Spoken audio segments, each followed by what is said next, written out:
তারপর প্রণাম করে আমরা চলে এসেছিলাম।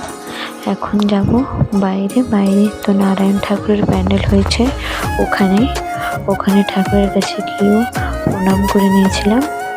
তারপর ওখান থেকে প্রণাম করে বেরিয়ে আমরা চলে গেছিলাম দুপুরে উৎসব খেতে খাওয়ার জন্য। ওখানে এতটাই ভিড় ছিল তো বলার নেই, প্রচুর লোকের সমাগম হয়।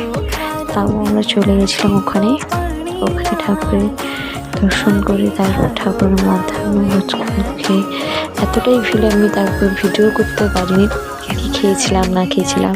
তো তাও তোমাদের জন্য একটু অল্প করে কি রান্না হয়েছিল দেখিয়ে দিলাম।